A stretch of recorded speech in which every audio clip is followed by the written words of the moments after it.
Hey everybody, welcome to a Pioneer video. I am playing Mono White today. This is the Mono White Devotion with the Walking Ballista Heliod combo built in. If you're not familiar with this interaction, when Heliod's in play, whenever you gain life, you put a +1/+1 counter on target creature you control, and you can pay 1 and a white to give a creature lifelink. Walking Ballista, you can remove a +1/+1 counter from it to deal 1 damage to anything. So if you can give Walking Ballista lifelink, and then shoot something once, you gain a life, and you get that counter right back, and that's infinite damage. So the mono white shell, it uses Nykthos, the way devotion decks do, to ramp up your mana, and it uses cards that cost a lot of white mana along the way to get there. The cool thing about this deck is that its aggro plan is perfectly reasonable. Like, you have a pretty aggressive curve, you have some beefy creatures for their stats, like 2/3 flying for 2, 2/2 first strike for 2, 2x for 2, Anafenza pumping everything along the way. Getting into the trials is a serious hurdle to overcome. Some decks really struggle with the emblem, the you can't lose the game emblem. Namely, Dimir Inverter really struggles with that one, so that's an important deck to have a plan against. You have this 3/3 flyer for 4 that draws a card when it comes into play. Also turns on Heliod all by itself because it comes with 4 Devotion to White built in. You can beat down with this Gideon, and then all the while they have to answer what you're doing on board. You're threatening this combo. And both of these cards are just good on their own. Like Heliod in play, gaining you some life, growing your creatures, pretty nice. And then Ballista, also just a great card. All the while, your opponent could just die out of nowhere. Some things that I'm doing with this deck that I don't necessarily see everyone else doing. I like 4 Idyllic Grange. Idyllic Grange, it's from Throne of Eldraine. When it enters the battlefield, it enters tapped unless you can control 3 or more other planes. But if you do control 3 other planes, you can put a +1 counter on target creature you control. That lets you cheat on Walking Ballista a little bit. So Heliod plus Walking Ballista to win the game. You have to spend 3 mana to cast Heliod. You have to spend 4 mana to cast Ballista for 2. That's 7. And then you need to have 2 mana left over to give Ballista lifelink. So you need 9 mana to just do this whole combo out of nowhere. You can break it up, of course, like just on turn 3, cast this. On turn 4, cast this. On turn 5, give it lifelink. Like, that's a thing you can do. Idyllic Grange lets you cheat that a little bit. So if you play Heliod on turn 3, then you can play Walking Ballista for 1 on turn 4, which leaves 1 mana still available. And then you play your Idyllic Grange, which puts an extra counter, giving it a 2/2, and Grange plus your 1 extra land to give it lifelink. So Idyllic Grange lets you combo on turn 4 with your nut draw, instead of turn 5 at the earliest. So I'm into that. And I think the deck building cost is pretty low. Like, it might come into play tap sometimes, whatever. And even when you're not comboing, just beefing up one of your creatures to beat down is nice. I'm also a huge fan of Gideon's Intervention. When it comes into play, choose a card name. Your opponents can't cast spells with that name, and prevent all damage that would be dealt to you and permanents you control by sources with that name. So this is pretty nice against the combo decks. You just name Inverter or you name Underworld Breach, and they have to get through this to win the game. Against aggro, you just name whatever creature's beating you down, and you can ignore it the rest of the game. So this one has kind of overperformed in my testing. I have another one in the sideboard for that reason. I think it's really good against combo and just fine, good enough against aggro. And this is new technology. Elspeth Conquers Death. I have not played with this card yet, but it seems pretty nice. Like, exiling a permanent is always a good thing, especially if it's Uro. Just get that out of here, dead and gone. And eventually you can regrow one of your Gideons or whatever. And you might even be able to just regrow Ballista with a counter on it and kill your opponent with your Heliod that's already in play. So there's a lot to like about Elspeth Conquers Death. Sideboard has a bunch of Rest in Pieces. Those should shut down the Sultai Delirium deck. They're also pretty good against the breach decks, Damping Sphere obviously for breach, and the rest is, so we have all these cards for the combo decks. Rest in Peace also comes in against the Sultai deck. Baffling End is removal. Master the Unseen. Control deck can't really beat this. Glare of Heresy is for the mirror. Anyone with white cards pretty much. And an extra Gideon's Intervention for the combo decks. This is my current take on this deck. I don't think this is the best deck in Pioneer, but I think it's a perfectly good one. And let's go play some matches with it. Alright, we're here for round 1, and we're on the play. I'm going to keep this hand. There's no combo pieces in this hand, but we don't really need them. We can just play a fair game. Tomic is super sweet. Alright, so we're playing against mono blue Devotion. That's the only deck that plays Leyland of Anticipation, to my knowledge, but it's a good card in that deck. Tomic being a 2/3 flyer is pretty nice.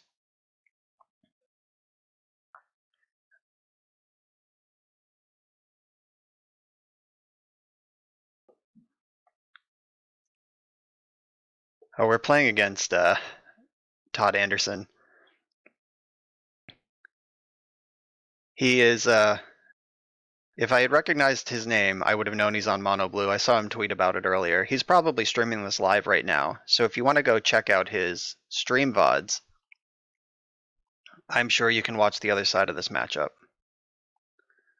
I'm going to get Tomic down now. That's my beefiest guy that I have available. So Tomic's not going to do much in this matchup other than be a flying creature, but it's pretty cool in other matchups, namely Breach, because your opponent can't untap their land. They're a Lotus Breach, or Lotus Veil, whatever that thing's called. Wrecked. Yeah, so he got to cheat on that a little bit because of Leyline. He didn't have to pay the tax.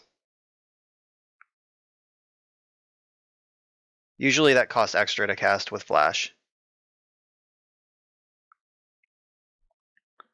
But with Tomic in play, the Lotus Veil decks can't untap their land and they can't copy it with Thespian Stage, all of which are desirable things to be true.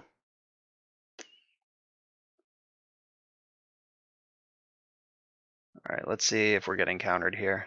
We can double spell, so it's all good.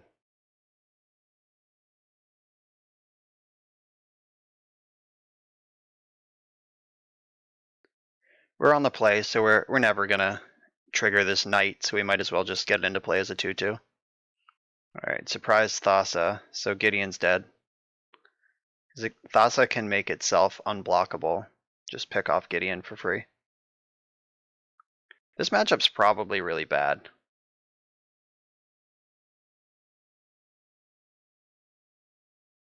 Just saying. Especially with Leyline. I think if they don't have Leyline, it's kind of interesting. But without it, it becomes pretty much a nightmare.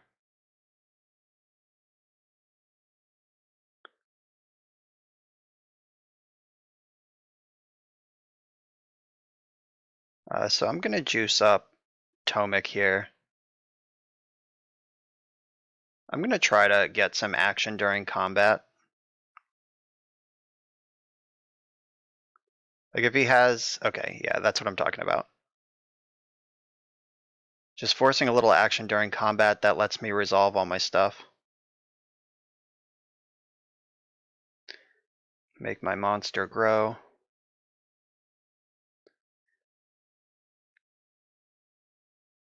So playing Heliod before combat would let me give a creature lifelink and grow a creature, so it's like kind of worth doing, but that's why the bluff worked, because it was worth doing and I still didn't do it.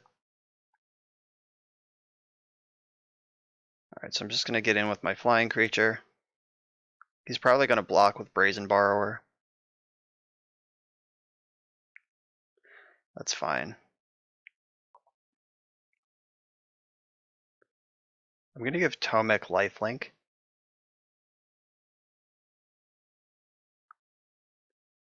Flash and Thassa's Oracle, choose.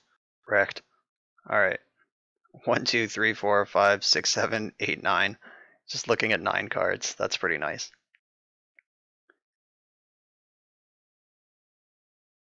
Alright, so this will get lifelink, which will let me grow my knight.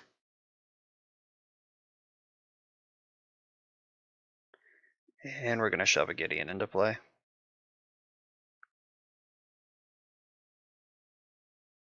I can't save Gideon from this Thassa's unblockability, unfortunately.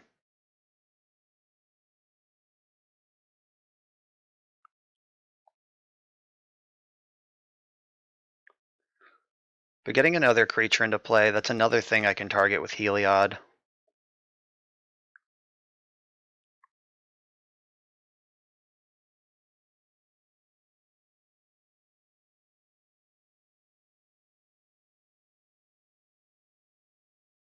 Alright, so I'm going to give Knight lifelink. If this works, it'll have first strike. Uh-oh, 6 Omen, sure. That's less horrifying than it could have been.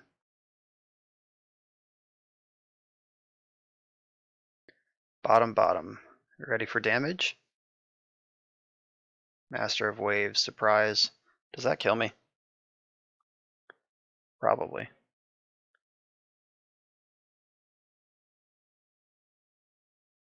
Alright, so we're gonna... That's the first life. We'll get 6 more here. Is this more than 28? 1, 2, 7, 8, 9, plus 18. Nope. Needs 1 more, right?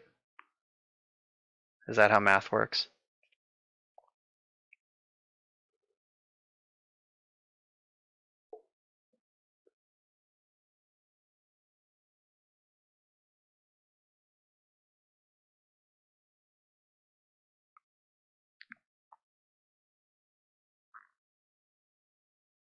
Yeah, Master of Waves with Flash is pretty messed up. So we have to draw Ballista off the top to win, I think. I can gain 7. No, I can gain 8 on my turn, which is insufficient. Stasis Snare for Master of Waves also works. Alright, Nykthos doesn't work. Yeah, we're dead.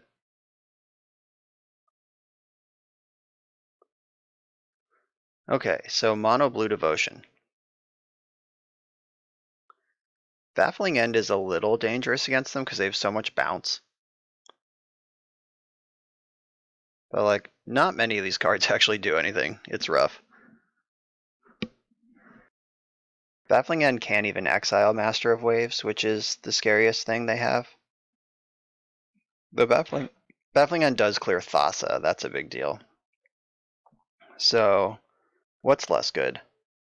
Alright, yeah, Gideon's Intervention. I can't name Elemental Token or whatever Master of Waves makes. I think they're Elementals. Ballista is a great card, we just didn't draw any. So I want the 3 Baffling Ends.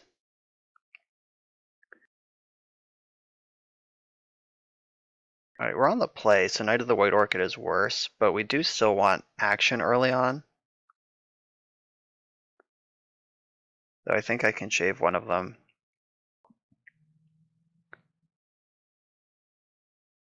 Elspeth Conqueror's death is a bit of a clunker.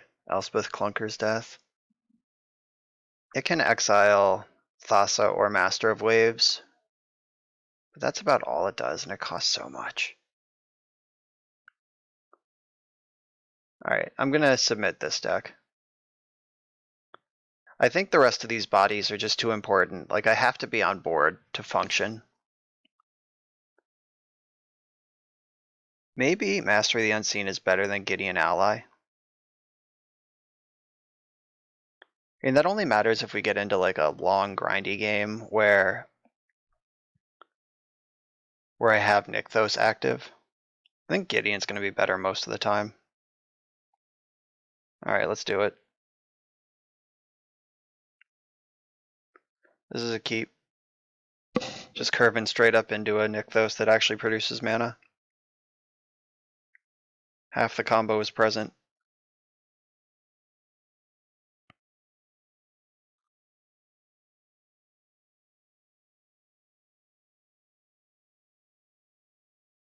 Alright, he's on 6 without a ley line. I'll take it.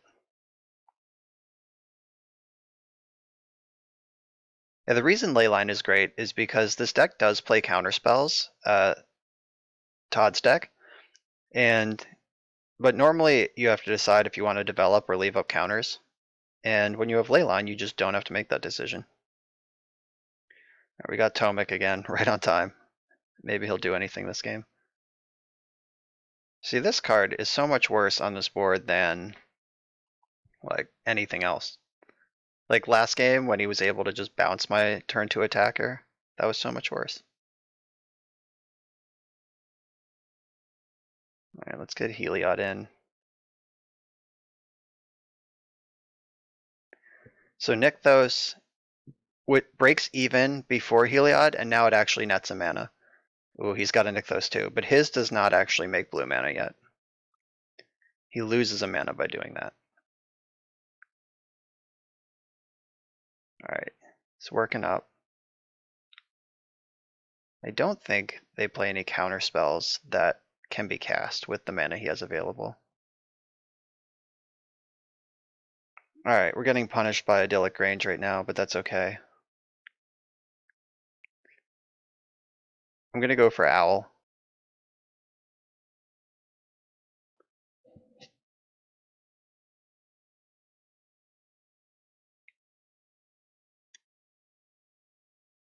Bouncing Heliod in response. Okay, that's mostly fine. Alright, now he knows we have the whole combo available. Gonna have to respect it the rest of the game. I'm not even bluffing.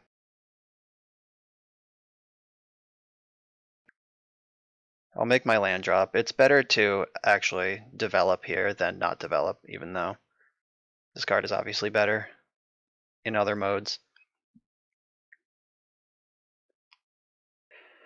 Alright, so I think I attack first.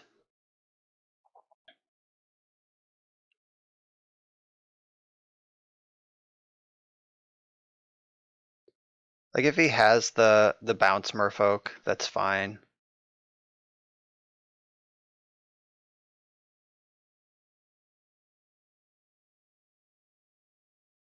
So if I activate Nykthos, that gives me roughly 80 gajillion.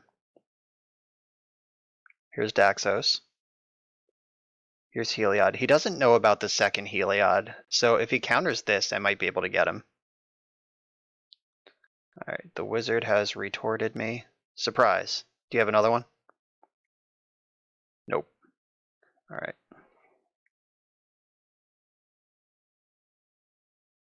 Alright, so this is going to trigger Daxos, which lets me grow. I think I want Tomek to be bigger.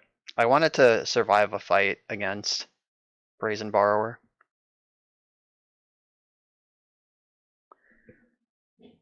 And like, at this point, I can just attack with my creatures and win, and I don't even have to combo, so he knows the writing's on the wall there.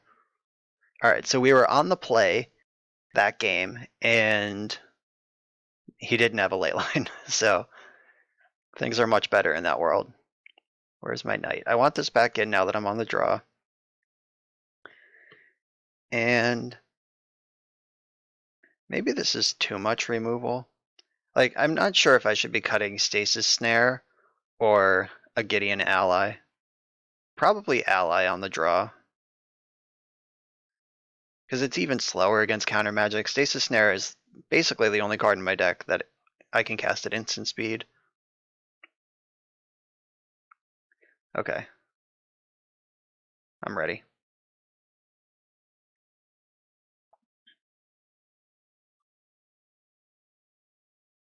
Alright, this hand isn't like super exciting, but I'm not going to ship it.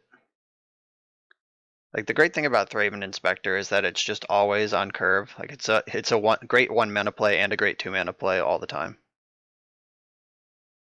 He has his ley line though, so that sucks.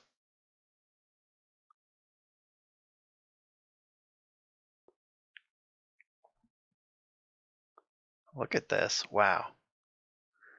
Mono blue is really cool, by the way. I tested it a little bit for the PT, and I think this deck is really, really powerful and a genuine contender.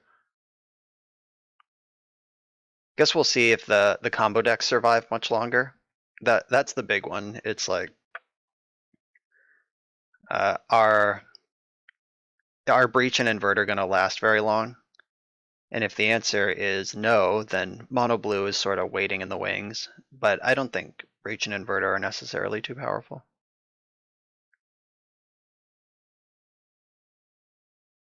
All right, I want to grow my board and my devotion here. Hopefully you can't like bounce both my clues. That would suck. Like Brazen Borrower bounce a clue right now. Get wrecked. Alright, so I have Stasis Snare, so I can attack pretty freely here. Like if he flashes in Thassa, I'll just exile it. Alright, Thassa's Oracle. Let's see if he goes for a double block. Or if he just wants to soak up the damage.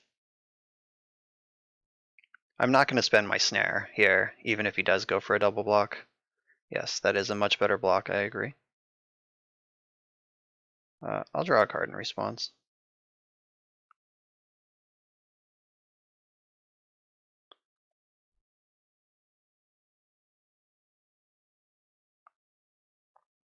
Alright, so now we're going to get into a bit of a holding pattern. He gets to chip in here. He's holding up counter spells. His life is good. Alright, now we have the combo. We just got to work to a point where we can actually use it. Alright, I'm not attacking with Raven Inspector. It's representing a lot more helpful situation. Just on D. If he does nothing, I'll draw a card. If he plays a creature, I'll get rid of it. Nykthos is a good find.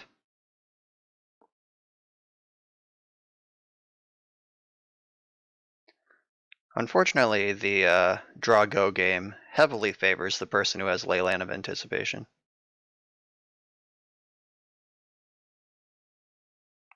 Alright, now I have a flyer, so this will eventually force some sort of activity out of him.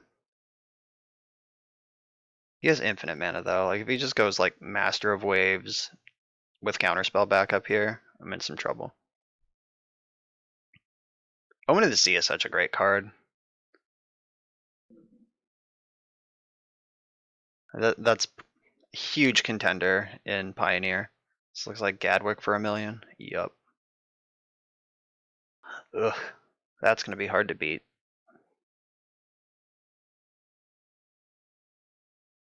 Alright, I'm just gonna exile Gadwick now while I can. Because if you can start like tapping my blockers and stuff. But Gadwick is what makes the mono blue deck playable. That's your payoff. That's what Nykthos is ramping for. Look, he has 7 cards in hand. That's so many cards. Alright, so I can attack with Tomic and see what happens. It's likely that Tomic will just die.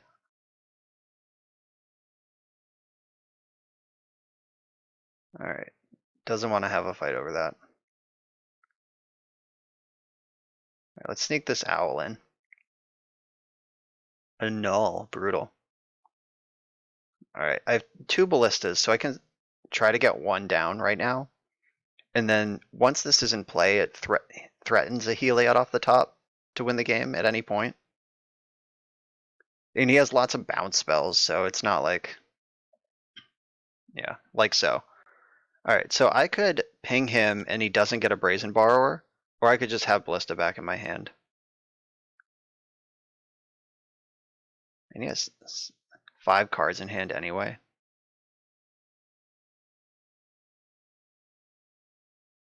I'm gonna fizzle this. I don't want him to have Brazen Borrower, because then he'll actually have a clock. Oh god, are we getting Gadwicked again? Alright, nope.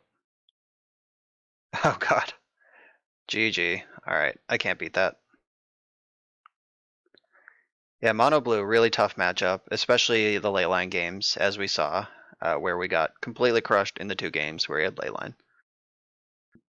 Alright, we're back in round 2. I'm going to keep this hand. It has Thraben Inspector in it. That means it's great.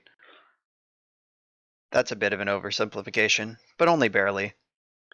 Like if I find another plains, I'm going to actually get to ramp with neither White Orchid. Alright, we're playing against Inverter, it looks like. Be interesting what they do. Like if they take Inspector, my hand gets kind of anemic, but they could just cut the Heliod. Alright, they're playing for the long game. Drawing the second copy of a legendary permanent is always pretty great. Really just like plains off the top is my most exciting draw. Oh, never mind. My thoughts are being erased. I'm probably losing my knight anyway.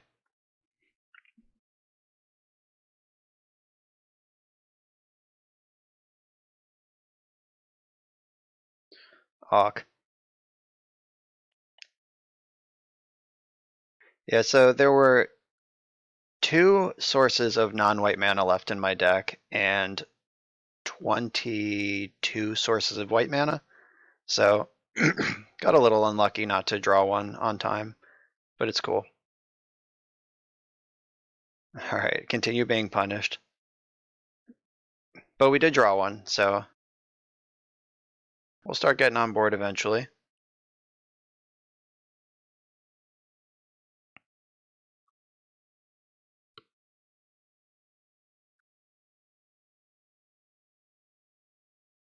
Alright, bottomed with Opt.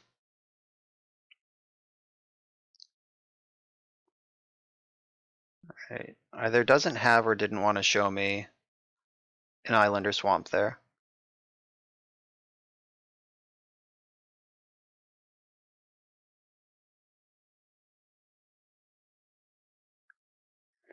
Alright, so Daxos is a better card in this matchup.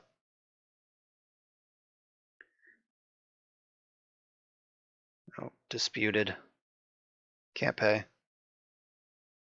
Alright. Let's just hope their hand isn't Inverter Oracle or Inverter Jace.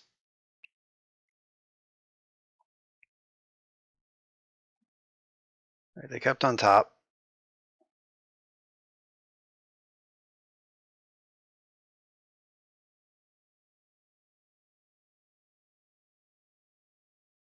Alright, let's go for this Gideon.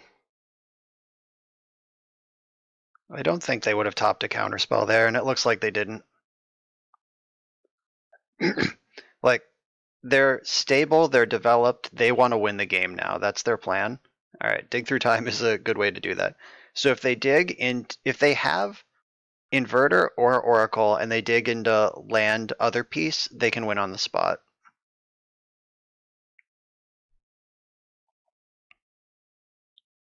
Oh wow. Or they can just whiff and we win the game. Alright, we got through the hard game. Now let's turtle up for the sideboard games. So the extra Gideon of the Trials coming in, extra Gideon's Intervention coming in. I don't like Rest in Peace in this matchup. I'm not going to lie to you. Which might be unpopular, but I don't think it does a lot. I might bring in like some because like removal isn't great. Let's see what we're cutting before I decide how many Rest in Pieces are coming in. Alright, so Elspeth Conquers Death, not a great card for this matchup. It does exile Jace, but Jace doesn't affect the board, and I'm pretty good at affecting the board. They don't have a lot of creatures. Even if they board into like a more creaturey sideboard plan, I still don't need 4 Stasis Snare against them. Heliod, Gideon, definitely not cutting any of those. All of my 2-drops are fine, especially since I'm on the draw. So it looks like I'm cutting 3 cards. I can bring in 1 Rest in Peace.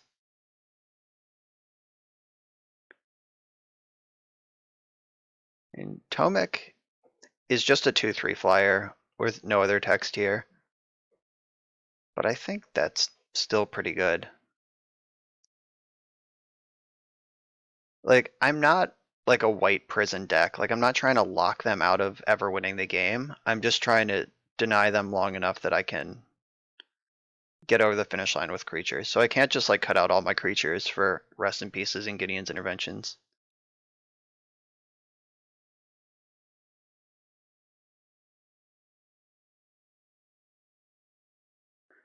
This hand looks a lot like our last one, except it has a much more stable mana base. Alright. I'll Stem the Beats Oracle.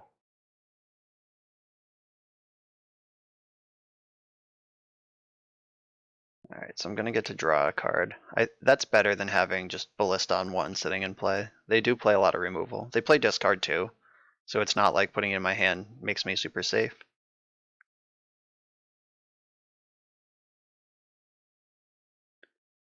Alright, there's a Rest in Peace. Let's see if they counter this.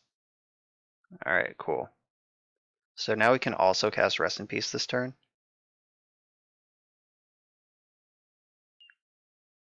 They might counter this, which is great, because I don't actually care, but having this just be like duress for Mystical Dispute is pretty nice. Or they just don't have it at all. Alright, cool. That was a pretty good exchange.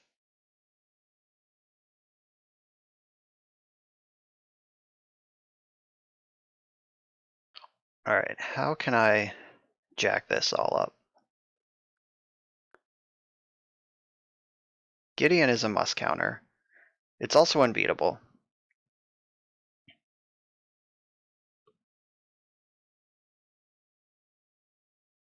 That doesn't do anything. Literally cost me mana to do that. Alright, so I'll jam this Owl.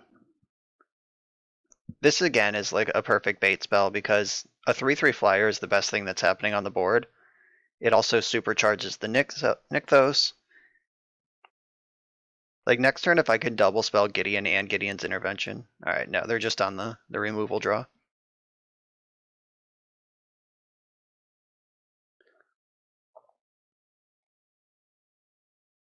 Alright, Idyllic Range. So I can play Ballista for 1. Then Idyllic Range it up to 2.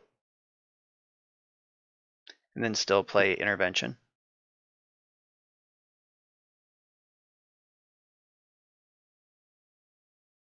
If they kill this in response, yeah, that costs them a card, it costs them mana. I'm just gonna go for an intervention on Inverter. Alright, so they can't invert anymore. Alright, and they're just dead to that. We'll take it. Powerful hate cards for powerful combo decks. Alright, new match, new hand. This hand's great. Look at this curve we have. We have Thraben Inspector into Anafenza into Thraben Inspector and Knight of the White Orchid. And we're on the draw even, so we get to just do everything we ever wanted. Alright, let's see what this Godless Shrine deck... Ooh, Esper. Esper is not a common color pairing, or color distribution in this format. So we'll see what they're up to. Alright, Anafenza. Let's crush this opponent. Though, Esper should be able to remove a creature. Yeah. It'd be pretty embarrassing if your Esper deck can't just kill a creature. So they could be Esper control of some variety. They could be some like Esper build of Inverter. Let's see if they want to fail to find to keep me from ramping.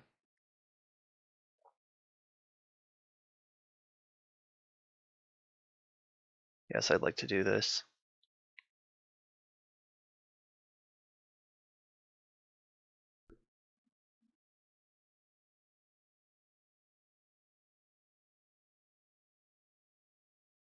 I'm gonna get this other Inspector into play. Like, I'd rather flood the board and force them to react to what I'm doing than try to outdraw cards against the blue deck.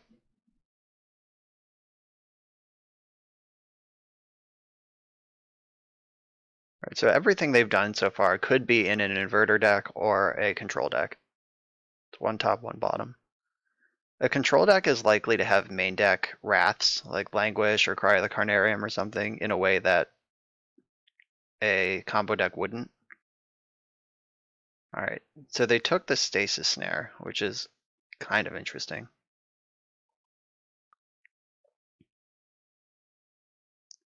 That means they care about creatures. Like, care about having a creature in play, I mean, specifically. Alright, pushed. Owl was a really great draw against the tapped out blue opponent. I guess they have 1 mana. But yeah, just like a 3/3 flyer that draws a card. Great. So this is kind of interesting. Like, if I think they're a combo deck, I want Heliod to try to win faster. If I think they're a control deck, I want Owl to try to outgrind them on cards. I think I'm just going to take the Owl. It's Owl for Owl, the classic, unbeatable, Throne of Eldraine limited line. Ooh, a Monastery Mentor deck. I can honestly say I respect that.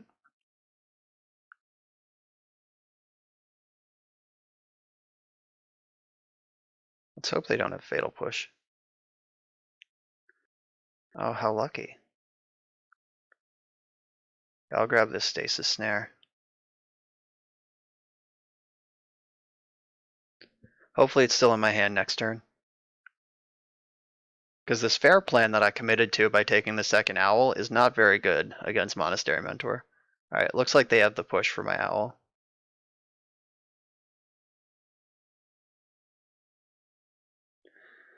Okay, here come the monks.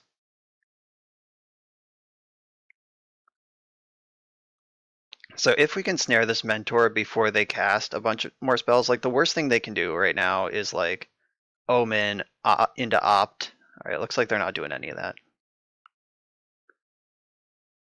Alright, don't have a counter spell.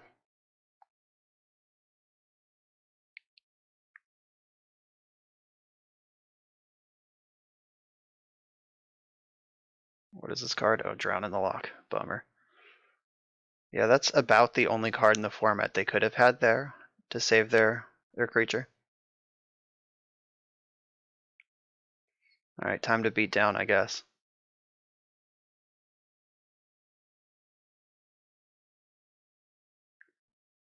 Alright, so we're playing against Esper Mentor.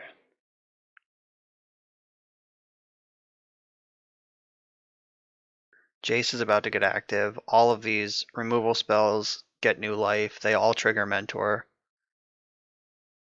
This is frightening stuff. Oh geez, Teferi also.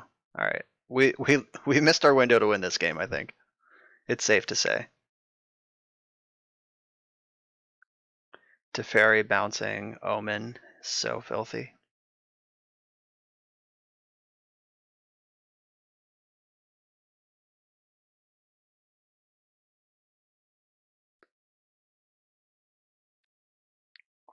Alright, my Owl is pushed. And we're gonna take a gigantic crunch here. Taking 10.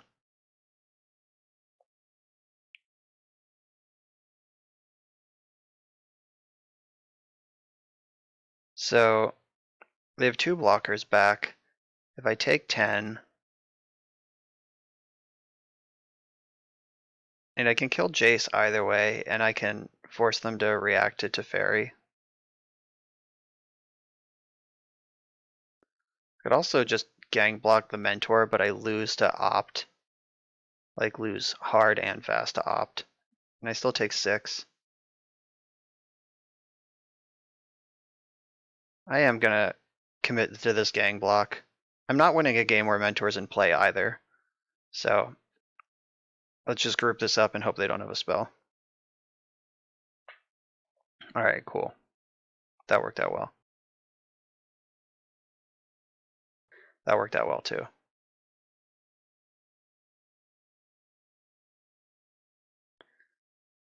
Let me tell you about Walking Ballista versus 1/1 tokens.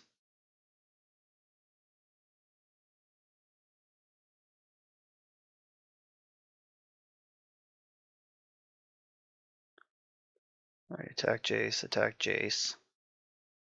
I don't think I care about Teferi just yet. Like, I could pick off Teferi here and just square up against these two monks, but I think having Walking Ballista in play is going to be way better than that.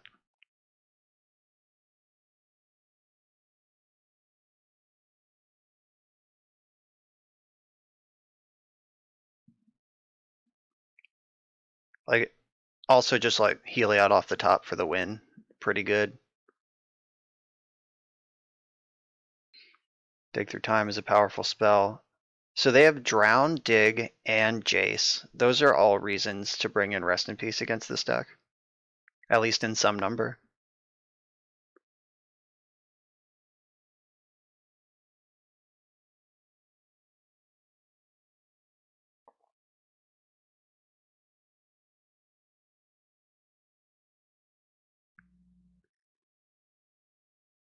I don't think they're going to attack, but if they do, I'm not going to block. Alright, I stand corrected. I'll take my 4. Hope I don't just die to Prowess now. Drown in the Lock, targeting Ballista. Alright, sure. I think I want to put a damage on Teferi to make sure I can kill that.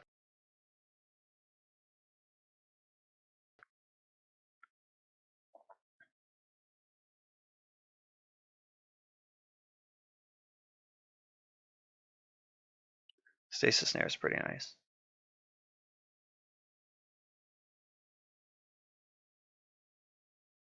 I'm going to attack Teferi with both of these. And I'll play out my Knight. They knew about that one already. The Stasis Snare is the last card in my hand that they didn't know about. And they have to cast 2 spells or 1 removal spell to get through this Knight.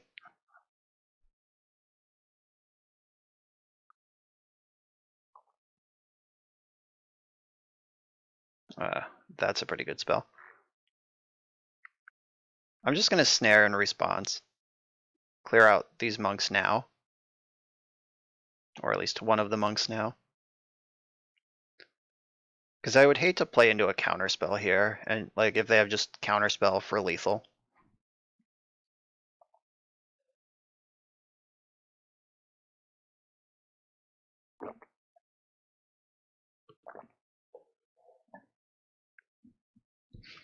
So they've resolved 2 Dig Through Times and flashed back a Fatal Push, and the game is still kind of close. So Rest in Peace would definitely deny all of that action. Alright, I'm at 5. Come on, Heliod. Idyllic Range, always exciting. Blessed is also pretty exciting. Okay, so since I have an odd number of lands, playing Idyllic Range first is the same as playing it second, except it's better because I get an extra counter.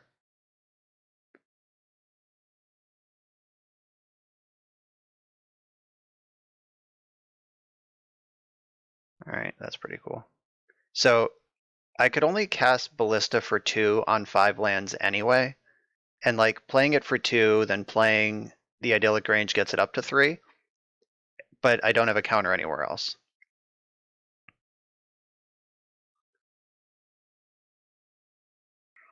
This is weirdly competitive considering that my opponent has dug through time twice and cast like 6 spot removal spells against my white aggro deck.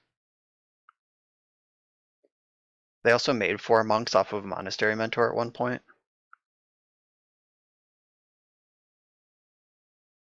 Drown in the Lock. Zap. Yeah, they've also shown me 3 Drown in the Locks. I'm definitely bringing in at least a couple Rest in Peace against this pile.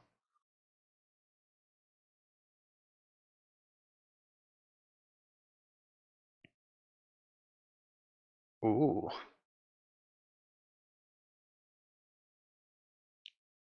The first 2 modes on that basically don't do anything. Alright, there's all 4 Drowns.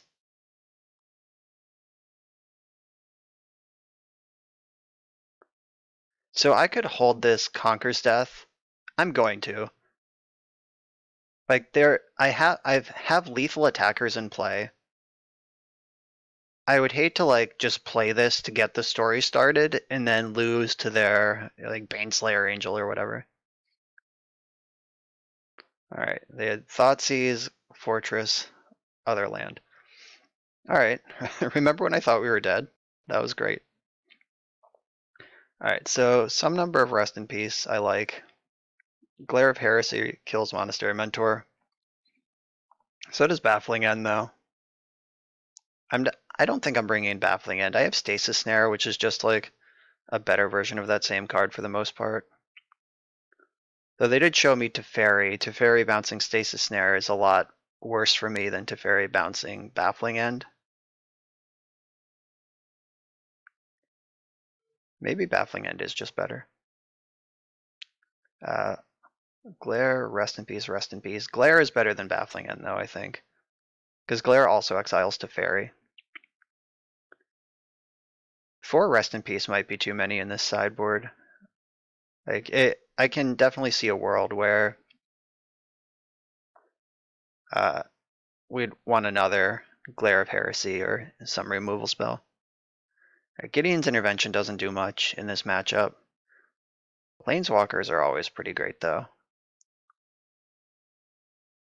I like Conquer's Death because it hits Mentor. How many outs to Mentor do I have right now? I have Glare, Baffling End, and the Ballistas. Ballista's not a great out. I think I need another Baffling End in here somewhere. I think Tomic might be the worst card that's left here.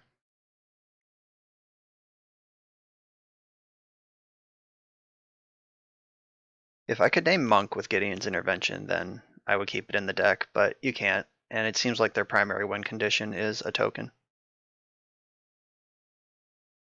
Brought in 2 rips, right? Yeah, alright, just checking. Bummer. We have 23 white sources in the deck. Alright, there's the rest of them. Alright, this hand's fine. It's not explosive or anything, but I mean, here it is. It's pretty fine against a turn 1 Thoughtseize, because hand doesn't actually have any spice in it. The perfect just get Thoughtseized and then draw the card that they would have liked to Thoughtseize.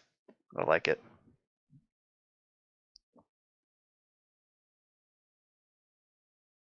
And here's Tomic. I'm sure he'll be fatal pushed immediately. Yup.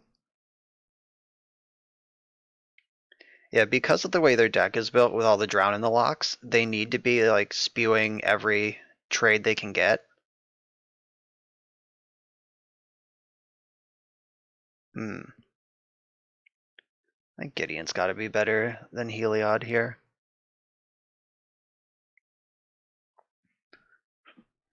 Just to at least stem the bleeding a little bit, but this turn 3 Mentor is kind of terrifying.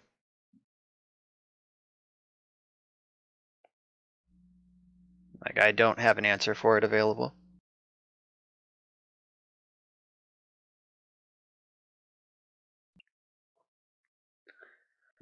And I'm not ahead on board.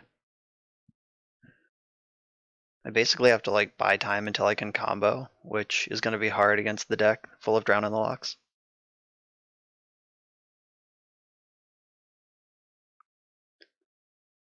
And if I can stick this owl against the with this Nykthos in hand,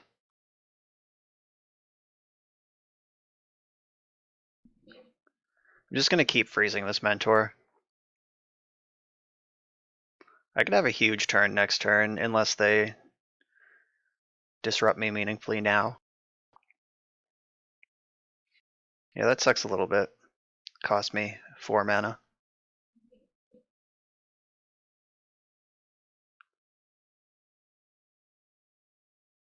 Alright, 2 monks. Do they also have the opt? Nope. Alright.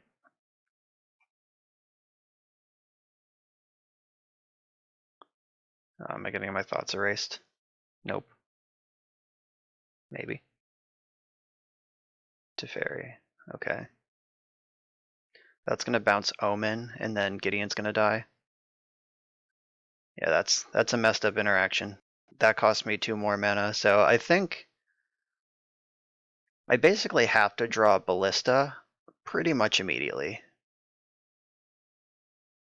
And I have to combo them out at this point because I can't beat this fair plan.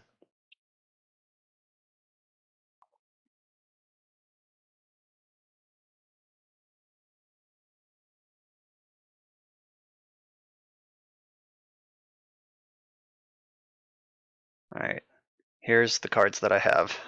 Control deck opponent. Please don't interact with any of them. Alright, so I got a Rip Ballista, and they have to have nothing at all. And they can't answer this Heliod.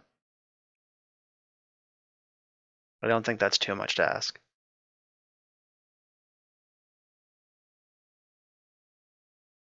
Especially through a dig through time.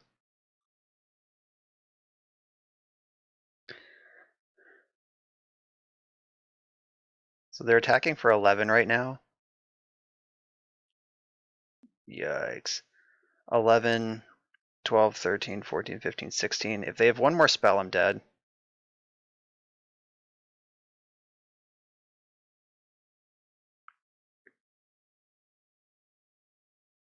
Oh, there. And I'd be surprised if they didn't because they just resolved dig through time.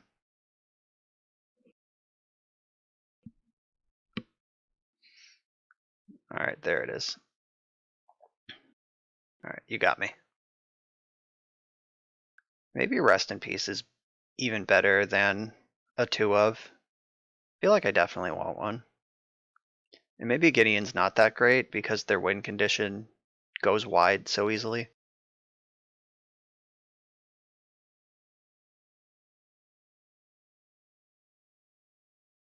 I can cut one of my knights too now that I'm on the play. I'll try all 4 Rest in Peace. And I think I want the Baffling Ends also. I want to max out on those.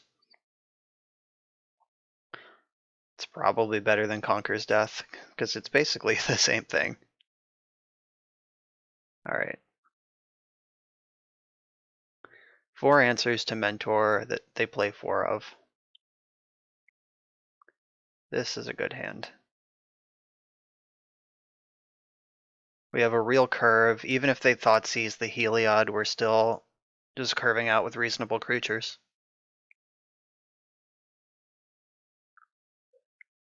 Alright, they're on 6.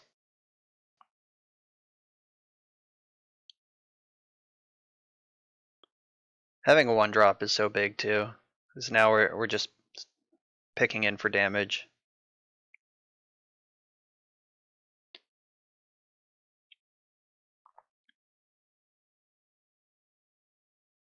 Now if they take this turn to Thoughtseize me, they're going to take a big crunch. Alright, I mostly don't care about Jace. This Heliod's going to get wild.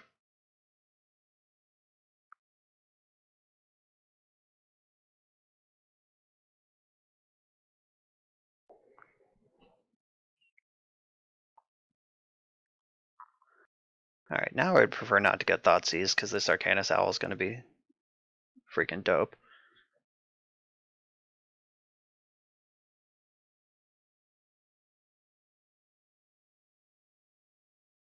Okay.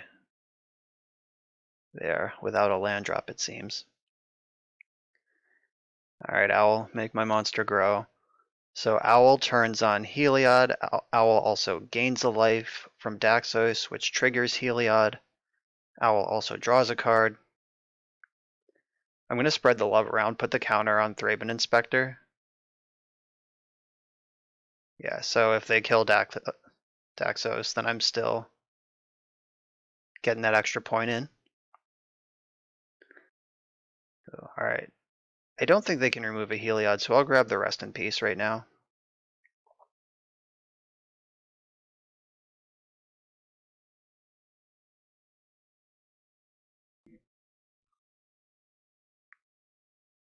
Alright, so they're going to need a spell or a fetch land to flip their Jace.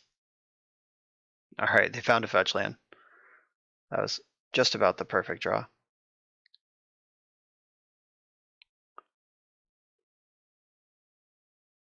Alright, so they can Fatal Push Owl, which turns off Heliod. Alright, they can take my Rip. Clearly they care about that a lot. Alright, so they can't flashback Fatal Push. They're gonna have to plus to shrink one of my creatures. Does that do anything?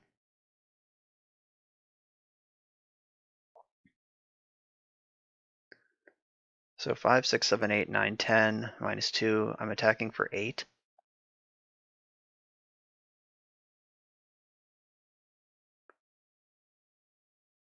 I think that drawing a card is going to be better than, or maybe not. So I could give this lifelink. I could draw a card with my clue and give lifelink to the owl. No, I have to go wide here. They have Jace active and removal in their graveyard. All right, I'll take Daxos.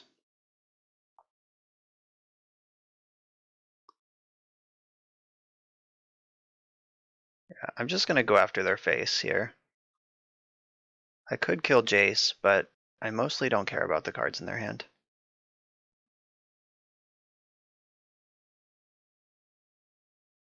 And now I have 4 lethal threats in play. And I know they were struggling on mana. They're missing a whole color, by the way.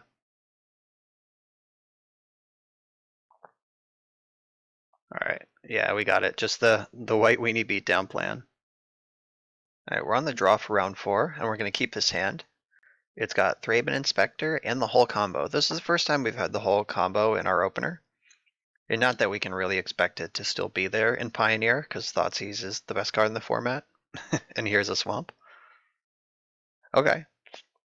So it looks like we're against black aggro. It could be vampires. It could be just the mono black attacking deck. Knight of the Ebon Legion is a great card in both of those strategies. Walking Ballista is pretty good against both of those decks too. Alright, so Heliod's gonna go. Now that we have the second Ballista, Heliod is the obvious take here.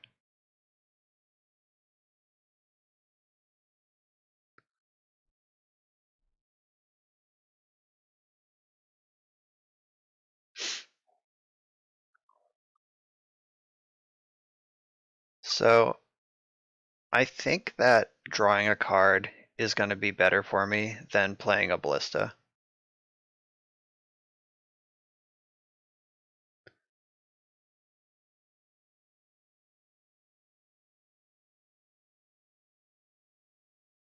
Yeah, I think that's true. Like, if this was one of their random 2/1 creatures, I would play the Ballista. But Knight of the Ebon Legion specifically.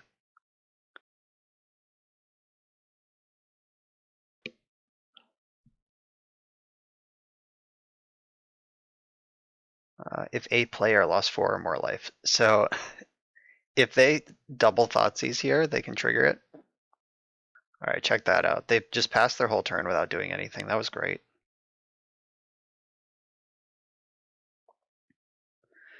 So that makes me think that they have removal spells in their hand. And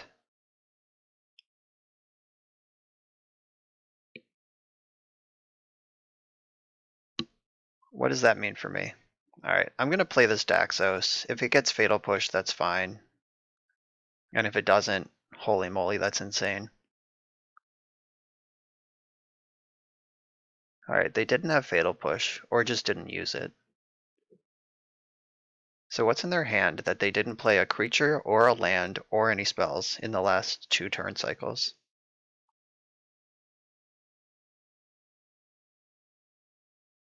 Or they're just trying to like save those cards for my Walking Ballista? That doesn't really seem like it's worth doing, I'm not gonna lie.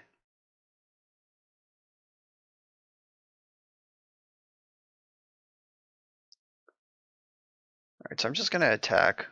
Alright, and they just packed it up. Okay. That was really weird.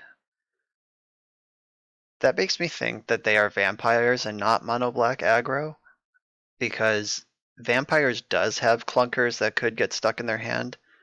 Mono black doesn't really. Like what 4 cards would be in their hand that they couldn't play any of? That's really weird. Gideon the guy is better than Gideon the intervention. Baffling End is pretty great against these decks. I'm not going to bring in Rest in Peace yet. It's because Rest in Peace is good against mono black aggro, but not great against vampires. So that's kind of a coin flip. Elspeth Conquers Death is a bit of a clunker. Just want all my removal spells. We're going to be on the draw, so Night is good.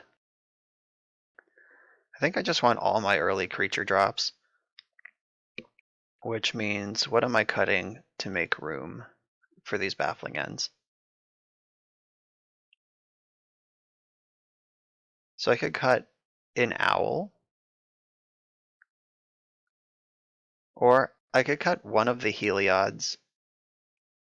I think I can go slimmer on that because with their discard spells and removal spells, it'll rarely be a 5/5, and I don't know if I'm going to get time to combo against this deck.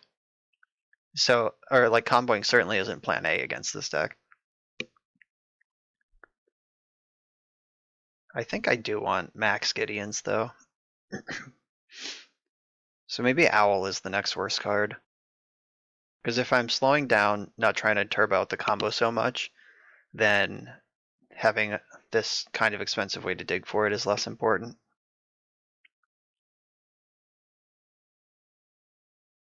Alright, I think this is fine.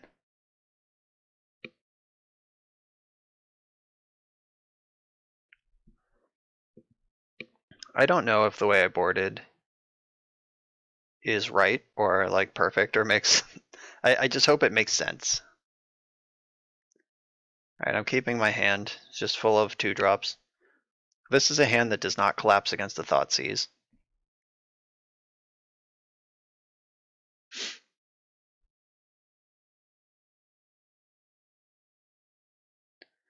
Alright, so I just have the sampler platter. All of my 2-drops are in my hand. And that leads to an interesting decision of which one do I play. I think I'm gonna cast Tomic,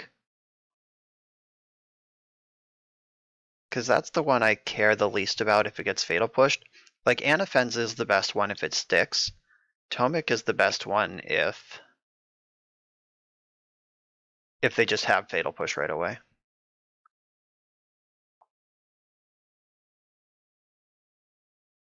Alright, they didn't push it right away, but they can just like play land and attack with their creatures.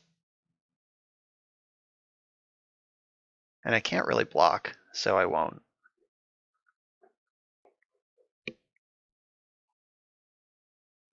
Like I could block to time walk them, but okay, so I can play Knight of the White Orchid, which gets the land.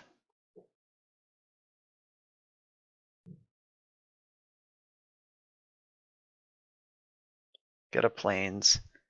Then I can play Idyllic Range, which can grow one of these creatures.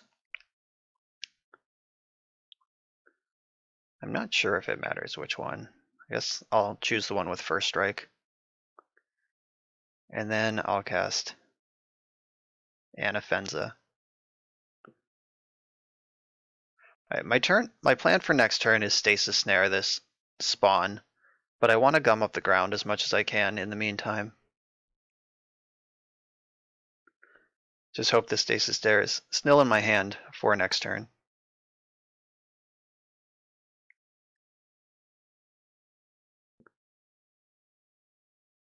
Okay, sweet. Looks like we're getting to Snare. Ballista's pretty good. I'm gonna play Inspector, because then I get to bolster.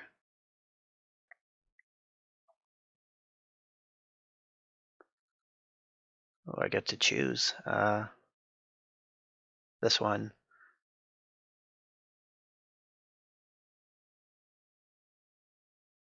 So I should have attacked. That was loose.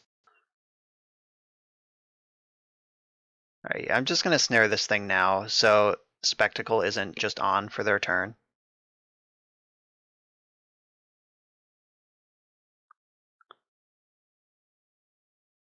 Yeah, I missed an attack there. That was bad. They should be at 14. That might matter a lot with this double ballista to flourish to end the game.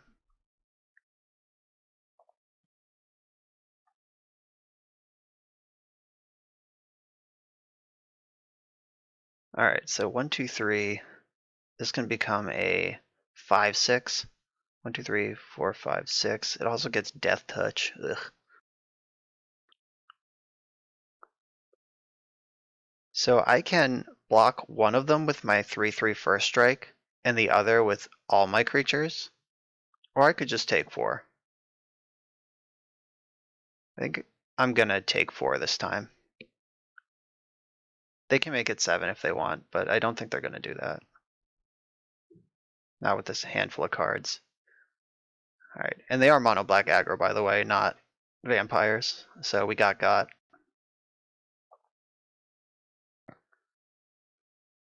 Alright, I'm gonna start trying to gain a little life.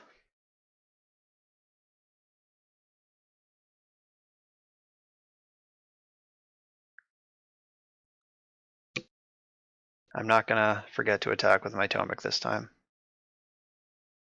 Wrecked. Alright, that gains a life on the way out though. Liliana's Triumph. And Thraben Inspector is the worst card here, so I'm gonna sack it.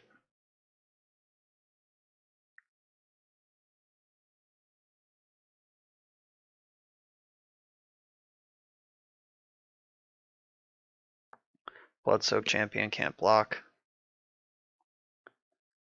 So that 2 damage I missed earlier, they could be at 9.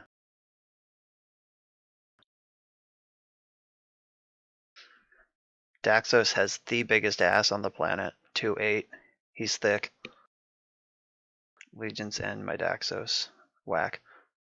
Alright, there's not another one in my hand. So they can attack with all their creatures. I can block a knight and shoot a champion.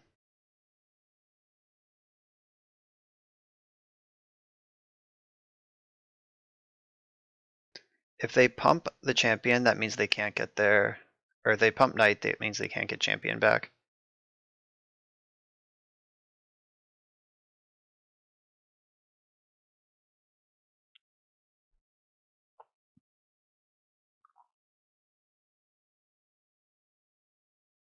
Oh, sick. So I can play Ballista for 1. Knight of the White Orchid, which can get an Idyllic Range. Why is the stack in my hand suddenly?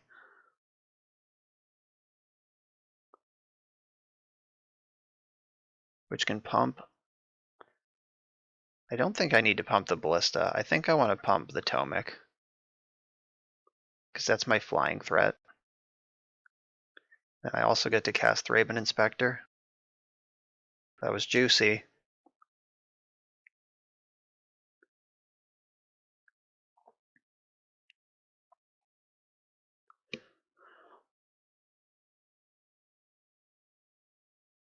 Alright, they're at 5.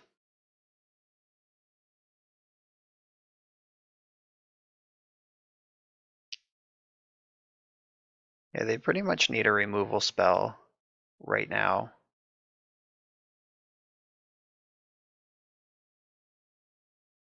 And even a removal spell, I still have chumps, like blocks that leave me alive and them dead on board.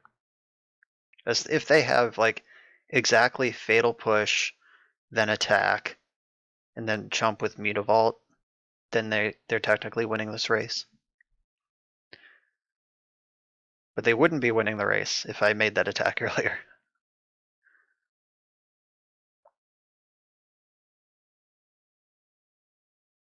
Oh, that's an easy block.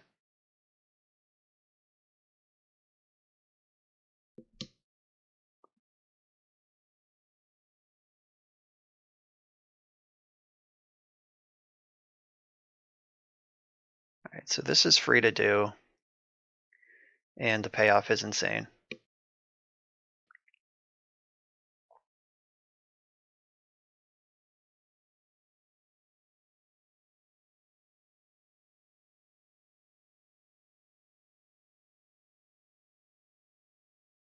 Alright, so let's plan for the worst case scenario here. Hopefully they just concede while I'm thinking, so I don't actually have to figure it out. But, okay, so if they have a removal spell, they can block Knight, kill Tomic, they take 3, and I lose. So Tomic's definitely attacking. Knight is attacking. Alright, so if I make this attack, they can block this Knight and they're still dead to my attackers. This makes them use a removal spell to stay alive. And then I still have a blocker back in case that is what happens.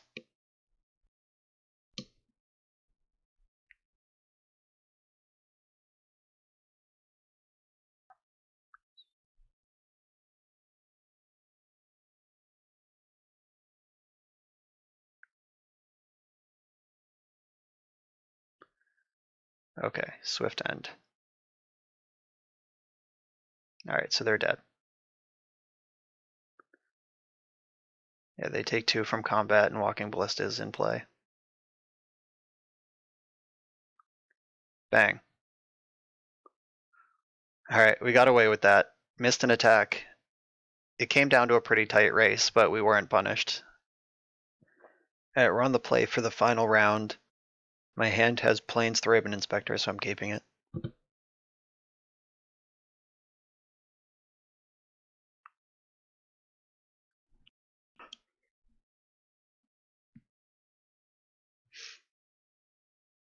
Heliod is such a powerful magic card. Like, even when you're not comboing, this thing just gaining your life, growing your creatures, and then, someday it might be a creature itself.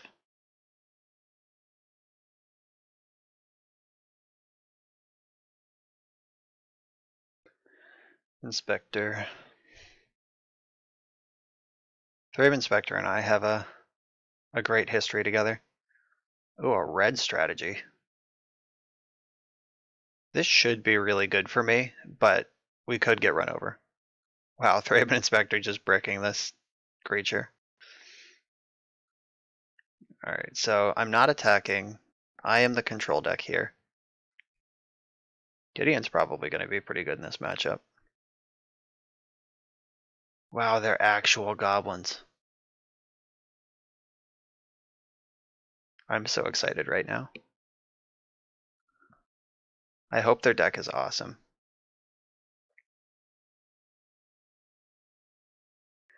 Alright, so I could Gideon or Heliod here. I think I want a Heliod because Owl can turn on Heliod next turn, and then we're just in business.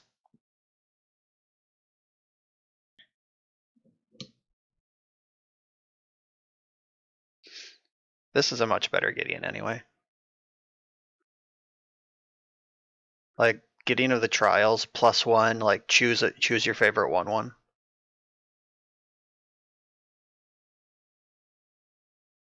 Oh my god. It's happening. There's a Stoke the Flames. Oh no, it's so much worse. Obelisk. Oh, that's awesome. Alright, so now they're all 3/3s. That's a lot better.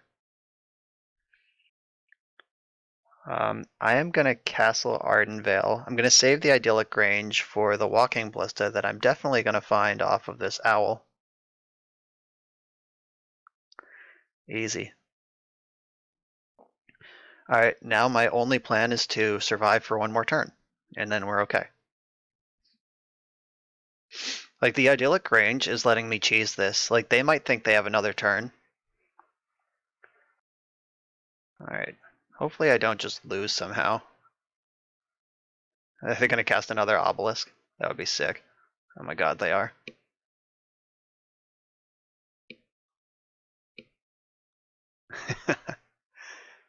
Oh no, this time it is Stoke the Flames. Alright, none of this. I hope they do attack with all their creatures. Okay, good. Because if they left back 4 creatures when they have such obvious attacks, that means that they have another Stoke the Flames. And now here's the idyllic range technology paying off.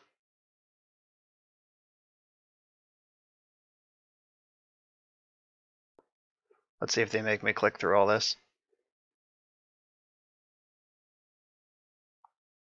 Alright, well this is how the combo works. I'm going to stop the recording. You don't have to watch me do all this, but I'll check back in with you during sideboards. Okay, so we're in the sideboard.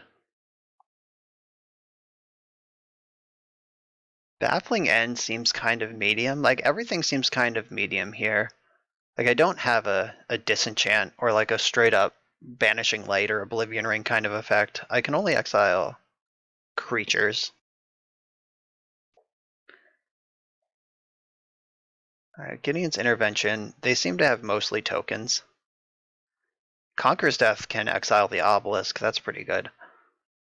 But I think for the most part, I just want to beat them on board.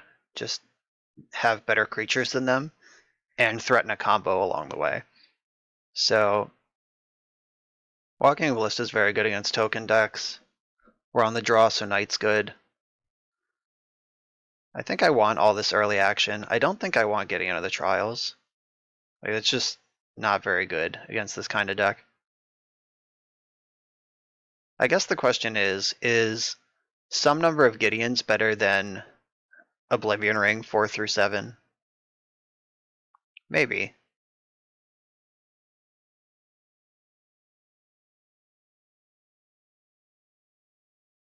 Yeah, I'm just lowering my curve on removal, but I have the same overall number of removal spells. I guess I have one more. I have 5. I had 4 in the main deck. Yeah, I just don't have a better plan for this. I'm not going to play Gideon's Intervention and name Obelisk of Erd. So my opponent said in the chat they played very badly there and they're new to Pioneer. That makes me think they had to Stoke the Flames in their hand and they made the attack.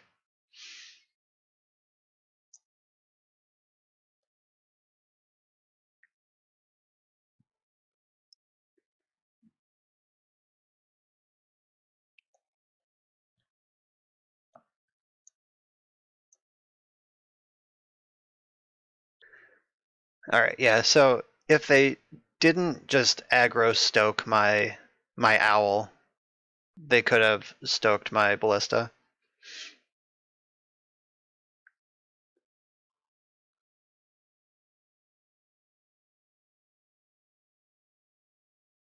Alright, so this hand's great.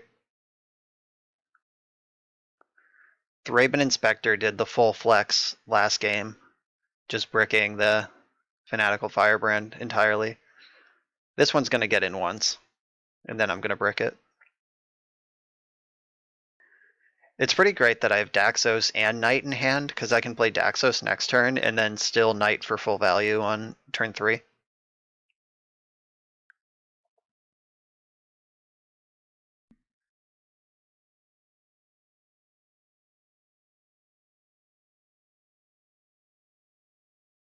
Alright, Daxos, blast me with the sun.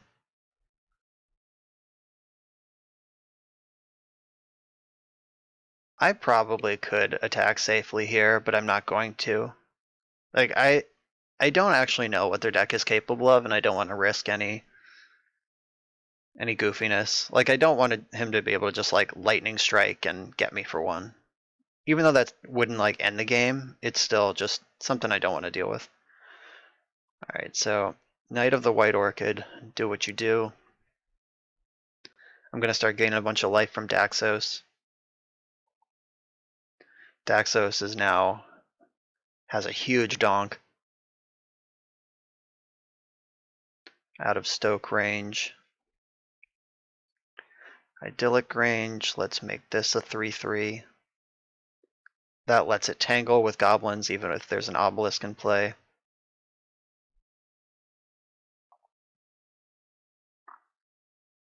And I'm going to Baffling End because I have the mana available. I could have played Thraben Inspector too, I guess, but yeah, I'll just target the Firebrand. And they can pop it off in response, but that's fine. There's no good targets. So they're thinking about if they want to stoke anything in response or if they just want to ping.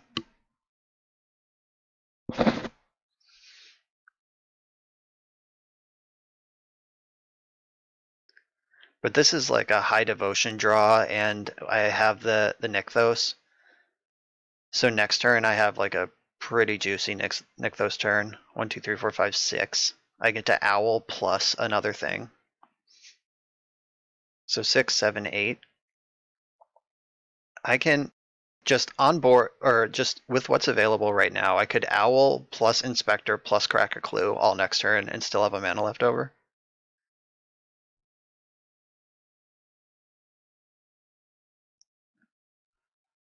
I'm hoping that the incidental Daxos life gain is worth a lot. Also, if I Owl into Heliod and just start triggering Daxos and machine gunning counters onto my creatures, this game's going to end pretty quick.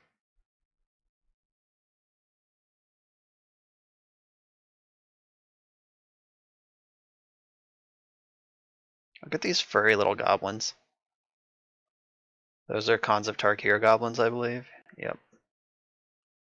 And these are Alara goblins. The various tribes from around the plains. Oh, that's kind of annoying that this is a Shards of Alara card, but it makes a Modern Masters token. It's the exact art. Like, this is the Shards of Alara goblin art, but consider me tilted. Alright. I suspect they have Stoke or Obelisk in hand, maybe both. And I think that they are going to hold up Stoke rather than jam their Obelisk. And I think that's wrong, but after just getting punked out by the combo in game 1, they might not know what they're up against. Or not, they might not know exactly like what they need to do to not get comboed out. Nope. Alright, I stand corrected. There's Obelisk.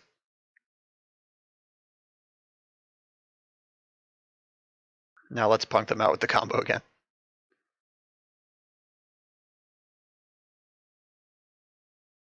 Please don't land God Ballista.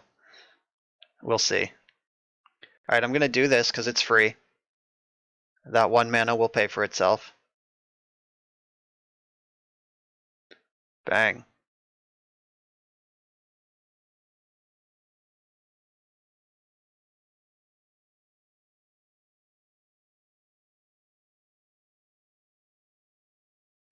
Alright, now monsters are going to start growing. I can make this a 4/4.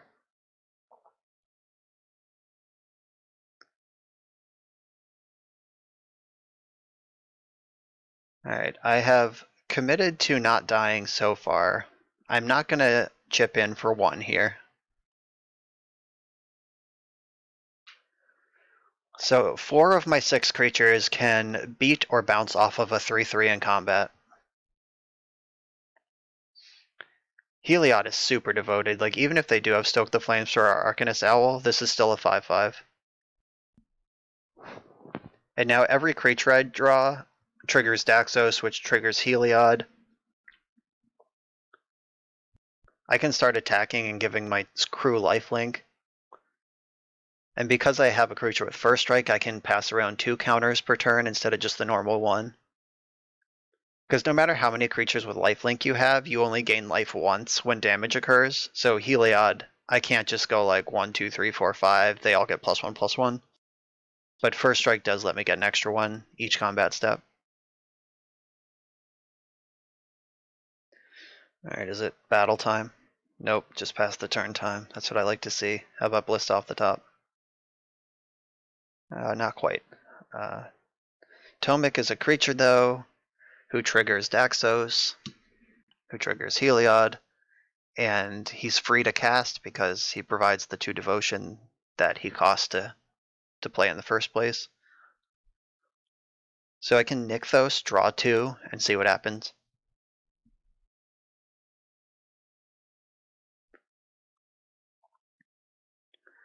Alright, so I think I want to start ramping up. I'll get Tomek up. That makes sense. Just as many X3 pluses as I can get. Alright, 14 mana. Let's see what we can do with it.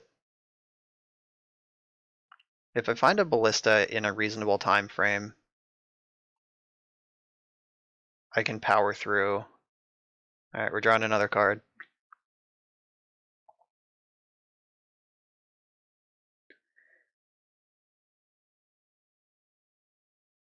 Alright, I'll give Daxos 3 power so he can actually kill a goblin.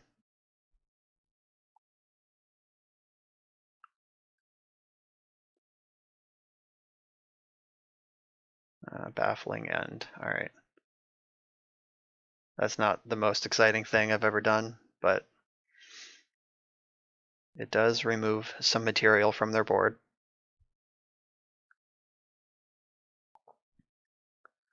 Alright, and then I can start passing out lifelink.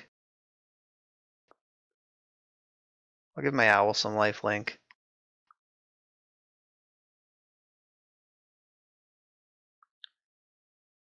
And I'll give my knight some lifelink.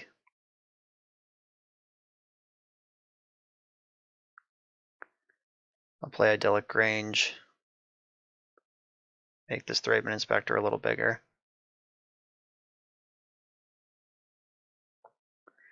And I'll give my Daxos some lifelink.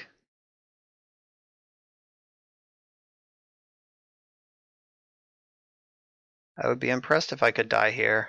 I'm gonna start becoming the beatdown. Make them do something.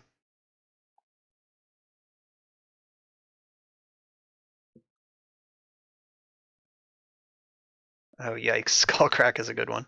Okay. I'm still attacking for a trillion.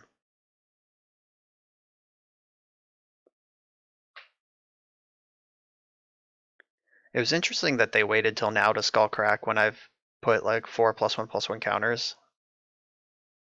Alright, there's a Stoke also. Alright, I can't gain life.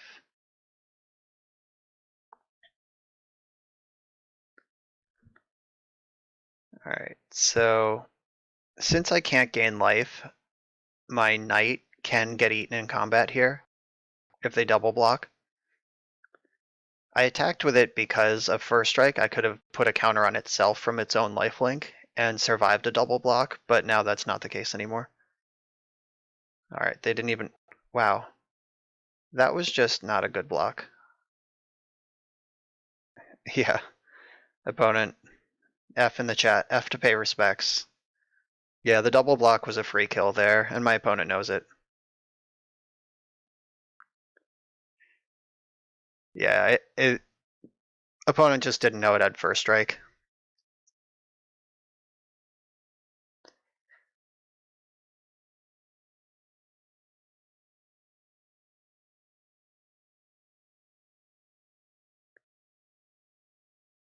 Firebrand game 1.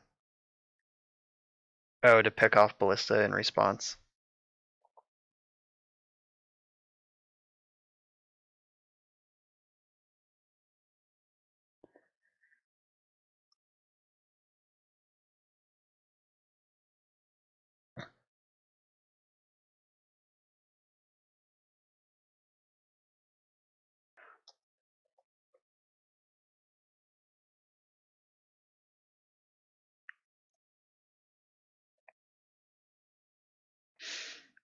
Yeah, alright, yeah, my opponent was saying in the chat that they had Firebrand game 1, and if they didn't attack or tap it to Stoke, they could have picked off the Ballista before it grew. It's their first Pioneer League though. Alright, here comes the whacking. Alright, good thing I have tons of life and they're hellbent. Yeah, I will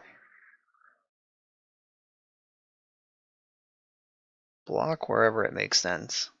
I guess maybe 1, 2, 3, 4, 5. They're only attacking for 20, and they're hellbent, so they can put me to 1, and then I just attack them to dead. Like, maybe I just don't even block if they attack.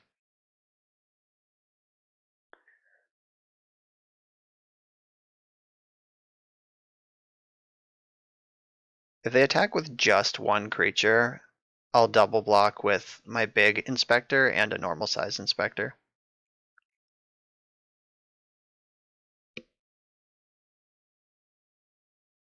Obelisk is a sweet card, though. I don't think I even block here.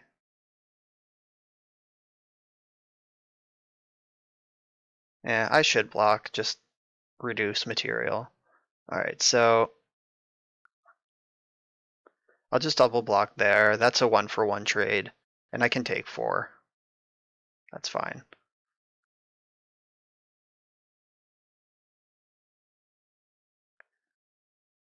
Yep, make my monster grow.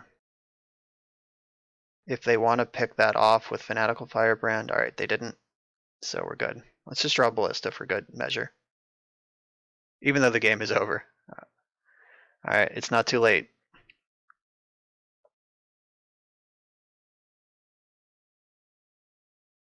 Alright, they packed it up. But yeah, we had that game pretty well in hand. Alright, so we beat a spread of different matchups and only lost to Mono Blue Devotion, which I honestly believe Mono Blue to probably be the most powerful of the single color devotion decks at this point. They're all viable, but Mono Blue I think is my favorite. But Mono White having the combo finish. Mono White is more powerful, but Mono Blue stacks up well against Mono White. So those two are a wash. But anyway, this deck was super sweet. You could definitely tune the sideboard more. Like, I think I'd rather have another removal spell of some variety over this Rest in Peace. I didn't need 4. Probably didn't even need 3. Like, really, you only really super want them against Sultai and Breach. So 4 might be a bit much, especially since I have 3 spheres for Breach anyway. But fiddling with the sideboard numbers is fine. Never cast this. I cast this once and it won the game on the spot. So there might be some fiddling with these 2 slots. I don't know. But the core of the deck, pretty solid. Most of these cards you're not going to cut. I really enjoyed the sampler platter of just 4 different 2 of 2 drops. I've played versions of this deck with 4 Daxos, and you start to gum up with Legends, and Offensa has the same problem, Tomic has the same problem. Knight of the White Orchid is great when you're on the draw, but like just fine when you're on the play. So this is a pretty smart distribution of these threats. So thanks for watching the video. Hope you had fun. As always, hit that sub button if you want to see more content, and follow me on Twitter at BoschandRoll. We can talk about Magic anytime. See you next time. Thanks for watching.